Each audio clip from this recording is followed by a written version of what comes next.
পলাতক বিধায়ক আজকে তিনি গ্রেপ্তার হয়েছেন পুরীর একটি হোটেল থেকে, যেটি জানা গিয়েছে এসটিএফ তাকে গ্রেপ্তার করে। এই বিধায়কের বিরুদ্ধেই এই চলতি মাসের 18 তারিখে রাজ্য বিজেপি নেতা অভিজিৎ দাস ববি তিনি বিষ্ণুপুর থানা সহ ইডি দপ্তরে তিনি এফআইআর করে। প্রথম যে নামটা রয়েছে সেই নামটা হলো দিলীপ মণ্ডল, যিনি সেটিং এমএলএ, তৃণমূল কংগ্রেসের সিম্বলে তিনি জিতেছেন। ইডির হেফাজতে থাকা মানে সম্পত্তিতে তার একদম কাছেই অবস্থিত বিধায়ক দিলীপ মণ্ডল তিনি তার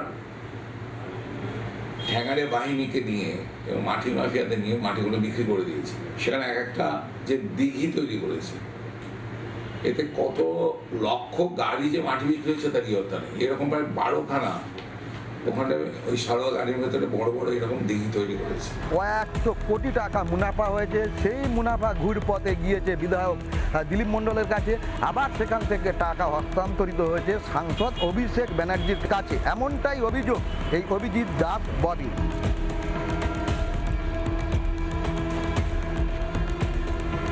এইটা নিয়ে আমি বারবার ডিএম সুনীল গুপ্তা এবং এডিএমএলআর সাদ্দামকে জানিয়েছিলাম। স্টেপি নেয়নি এরা।